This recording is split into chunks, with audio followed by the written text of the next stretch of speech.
Hello friends, வீடியோக்கு போறதுக்கு முன்னாடி நீங்க இன்னும் தமிழ் டெக் அண்ட் மிஸ்ட்ரி சேனலை சப்ஸ்கிரைப் பண்ணல அப்படினா கீழ இருக்க ரெட் கலர் சப்ஸ்கிரைப் பட்டனை கிளிக் பண்ணி எங்க சேனலை சப்ஸ்கிரைப் பண்ணுங்க and பக்கத்துல இருக்க பெல் ஐகானை கிளிக் பண்ணுங்க அப்படினா எங்களோட நோட்டிபிகேஷன் உங்களுக்கு உடனுக்குடன் வரும்.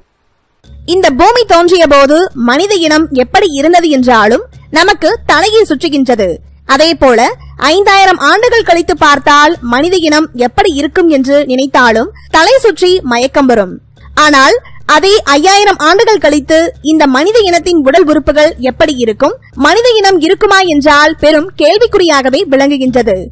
இந்த நிலையில் பிரான்ஸ் பல்கலைக்கழகத்தில் மேற்கொள்ளப்பட்ட ஆராய்ச்சியில் 5000 ஆண்டுகள் கழித்து இந்த மனித இனம் ஏலியனை போல மாறிவிடும் என்ற ஒரு பதறவைக்கும் ஆய்வறிக்கை வெளியாகியுள்ளது. மேலும் வேற்று கிரகமும் நம் பூமியோடு சேர்வதால் இந்த மனித இனம் மாறுபட்ட காலநிலைக்கு ஏற்றவாறு தன்னுடைய பரிமாணத்தை மாற்றிக்கொள்ளும் என்று அந்த ஆய்வறிக்கையில் கூறப்பட்டுள்ளது. மேலும் பூமி மற்றும் நிலவு ஆகியவற்றின் வயது இதுவரை கணிக்கப்பட்டதை விட கூடுதலாக 6 கோடி ஆண்டுகள் இருக்கலாம் என அந்த ஆய்வில் தெரிய வந்துள்ளது.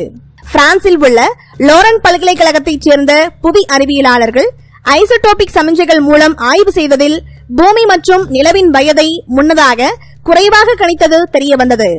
நம் சூரிய குடும்பம் உருவான 10 கோடி ஆண்டுகளுக்கு பிறகு பூமி உருவாயிருக்க வேண்டும் என அறிவியலாளர்கள் கருதி வந்தார்கள். ஆனால் இந்த புதிய ஆய்வின்படி சூரிய குடும்பம் தோன்றிய 4 கோடி ஆண்டுகளுக்கு பிறகு நம் பூமி உருப்பிச்சிருக்க வேண்டும் என தற்போது தெரிய வந்துள்ளது. மேலும் இது தொடர்பாக அபிஸ் என்ற ஆராய்ச்சியாளர் கூறுகையில், நம் பூமி எப்போது உருவானது என்பதை துல்லியமாக கூற முடியாது. ஆனால் தற்போதைய ஆய்வின்படி இதுவரை நாம் கருதப்பட்டு வந்த நம் பூமியின் வயதை விட 6 கோடி ஆண்டுகள் அதிகம் என தெரிய வந்துள்ளது என்று அவர் கூறியுள்ளார். நாம் வாழும் இந்த உலகம் தற்போது 2000 ஆண்டில் நம்முடன் சேர்ந்து இயங்கிக் கொண்டிருக்கின்றது. இன்னும் 5000 ஆண்டில் பூமி மற்றும் மனித இனத்தின் நிலை என்னவென்று உலக புகழ் பெற்ற பாலியோ ஆந்த்ரோபாலஜிஸ்ட் ஆய்வுப்படி பூமியில் ஏற்படும் சூழல்கள் மற்றும் மனித உடலில் ஏற்படவுள்ள பரிமாண வளர்ச்சிகள் குறித்து கூறப்பட்டுள்ளது.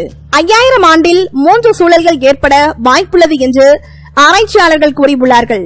அதில் முதலாவதாக தண்ணீர் உலகம், அதாவது வாட்டர் வேர்ல்டு. நம் பூமி வெப்பமயமாவதால் உலகத்தில் உள்ள பனிமலைகள் அனைத்தும் உருகி உலகம் தண்ணீரால் சூழப்படும்.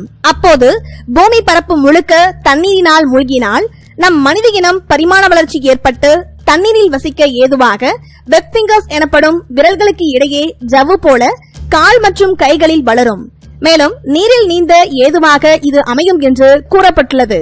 மேலும் ஆழ்கடலில் சூரிய வெளிச்சம் படாத இடத்தில் மனித இனம் இருந்தாலும் கண் பார்வைக்கு ஏதுவாக நிக்டிடேட்டிங் மெம்பரேன் உருவாகும். இது எக்ஸ்ட்ரா ப்ரொடக்டிங் ஐலீனர் என்று கூறப்படுகின்றது. அடுத்ததாக பிளானட் கொலனைசேஷன் எனப்படும் பூமி மற்றொரு கிரகத்தோடு இணைய வாய்ப்புண்டு. நாம் நிறைய ஆங்கில படங்களில் இதை பார்த்திருப்போம். அவ்வாறு நம் பூமி வேற்று கிரகத்தோடு இணையும் போது வேற்று கிரகவாசிகளும் நம் மனித இனமும் கலக்க வாய்ப்புள்ளது என்று இந்த ஆய்வறிக்கை கூறியுள்ளது. மேலும் நாம் நீர்வாழ் உயிரினங்கள் போல் ஆகிவிடுவதால் நாம் திரவ நிலையில் இருக்கும் உணவுகளைத்தான் எடுத்துக்கொள்ள முடியும். இதனால் மனிதனின் தாடைகள் பலம் குறைந்து முக அமைப்பும் மாறக்கூடும் என்று விஞ்ஞானிகள் கூறியுள்ளார்கள். அடுத்ததாக இரண்டாம் பனி உலகம். இரண்டாம் பனி உலகம் எனப்படுவது உலகம் முழுக்கவும் பனி சூழ்ந்த நிலை ஏற்படும். சூரியனின் கதிர்கள் குறைந்து அதிக குளிர்ச்சியை ஏற்படுத்தும். இதனால் இரண்டாம் பனி உலகம் ஏற்பட வாய்ப்புள்ளது. அடுத்ததாக எரிமலைகள் வெடிக்கும். உலகத்தில் உள்ள அனைத்து எரிமலைகளும் வெடித்து சாம்பல்களை கக்கும். இதனால் பூமியின் அசாதாரண நிலை ஏற்பட்டு இதற்கு ஏற்றாற் போல மனித இனத்திற்கு தோல், முகம், உடல் உறுப்புகளிலும் மாற்றம் ஏற்படும் என்று இந்த ஆய்வறிக்கை கூறியுள்ளது. இந்த வீடியோ பத்தின உங்களோட கருத்துக்களை கீழே கமெண்ட் பாக்ஸ்ல மென்ஷன் பண்ணுங்க. கீழே இருக்க ரெட் கலர் சப்ஸ்கிரைப் பட்டனை கிளிக் பண்ணி எங்க சேனலை சப்ஸ்கிரைப் பண்ணுங்க அண்ட் பக்கத்துல இருக்க பெல் ஐகானை கிளிக் பண்ணீங்க அப்படின்னா எங்களோட நோட்டிபிகேஷன் உங்களுக்கு உடனுக்குடன் வரும். தேங்க்யூ.